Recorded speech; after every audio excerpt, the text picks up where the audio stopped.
Hey guys, it's your boy M.K.S here. Sorry, bad timing to eat chocolate. Anyway, I'm back obviously with part two of my plans for April and Pan-Asianism, promoting Pan-Asianism. So I hope some people out there enjoy this video, especially people from Asia or people who are interested in Asia.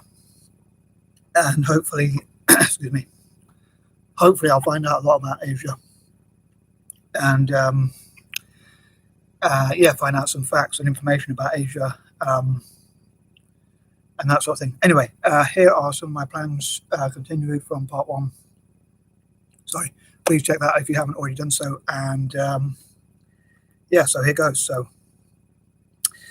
as I say, I'm continuing on this from video from part one. So here goes. Yeah, sorry. Number 11, I would love to change the perception of neurodiversity such as dyslexia, autism, dyspraxia, ADHD and conditions like that in Asia, so that people from Asia will find out more about things like autism.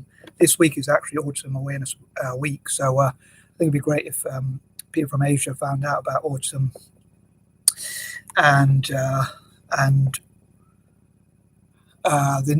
some of the negatives about autism or the weaknesses, but also some of the strengths and positives and advantages as well. So where an autistic person might struggle, so how they can improve lives for autistic people, but at the same time, if they empower autistics and learn about the strengths and advantages of autistics, then hopefully they will see that there are some strengths and advantages of autism.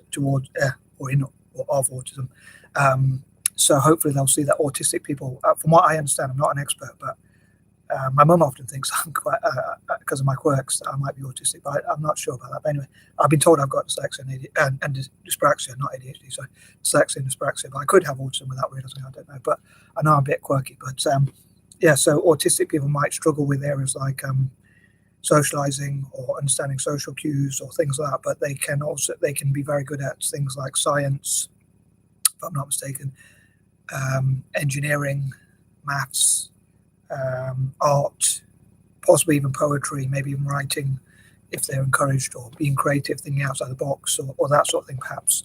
But I'm no expert, but that's what I understand about autism. So I'd love autistic experts to also teach people about autism in Asia and how autistic people could benefit the economy, and also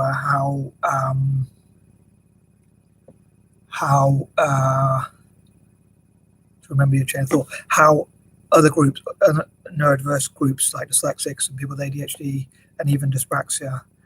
With dyspraxia, there's a lot of weaknesses, but there are also some strengths like sympathy, empathy. We're quite empathetic and things like that. So I think that could be something that's useful because it could unite.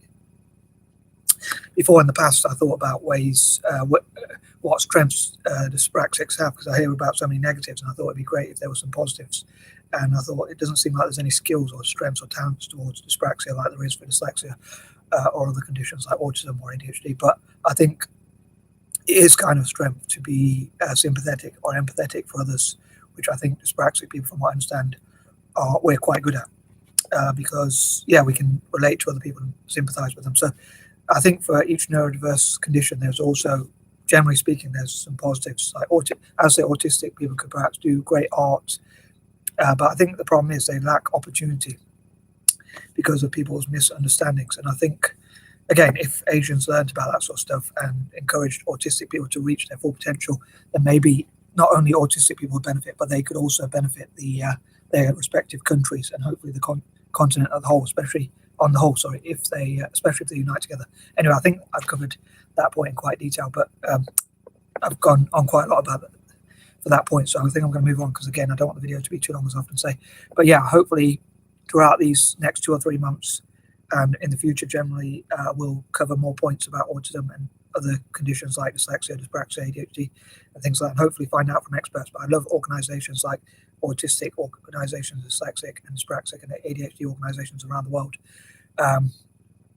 to come together and talk about what strengths neurodiverse people generally have, potentially.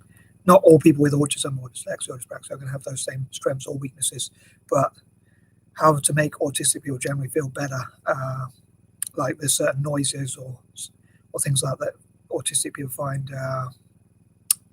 discomforting. So how to help them and their families. So hopefully the autistic people will benefit and other neurodiverse groups will benefit, but also Asia itself will benefit from their strengths like in art and music and other areas.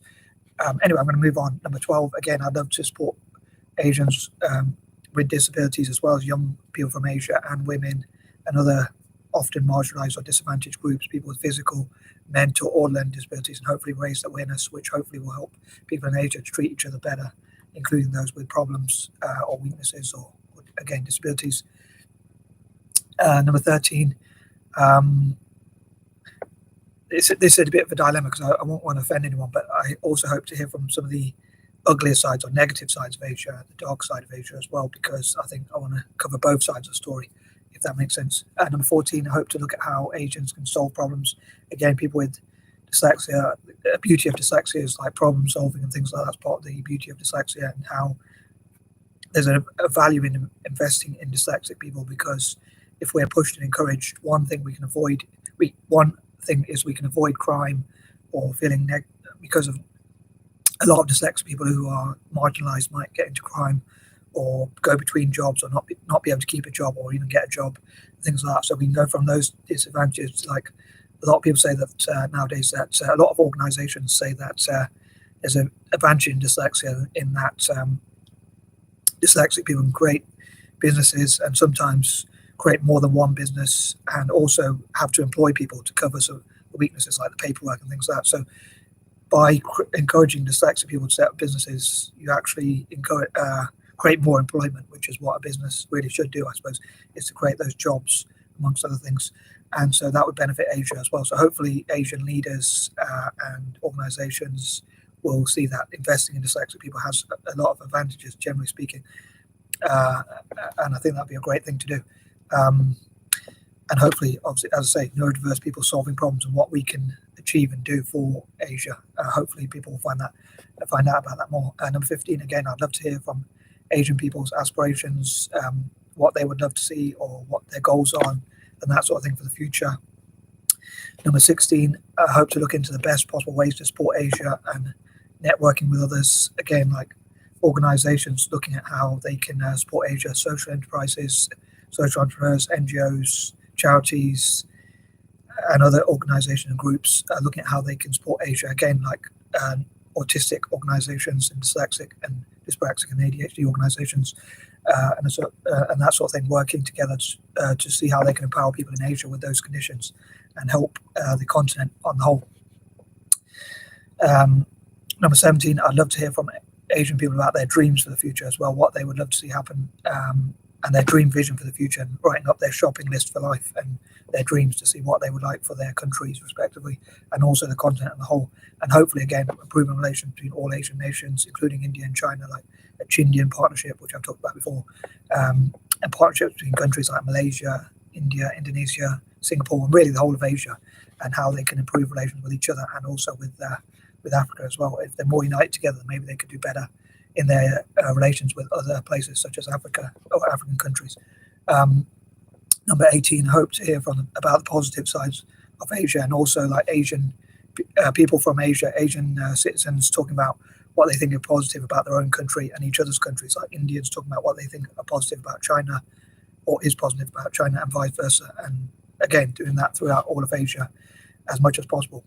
And number 19, I'd love to see Asian representation politically through international organizations and bodies such as the UN and things like that, so that they have representation, because more than half the world's population live in Asia, so it would be great to see them having a representation internationally. And number 20, on that note, if Asia and Africa work together, I think they should have more of a voice internationally, as I say, with things like the UN and things like that. So hopefully having more of a voice internationally, and I think that would be a great thing. Anyway, as ever, I'd love to hear what you think, and as ever, I hope this wasn't too cringeworthy, and I'm out. Peace and love.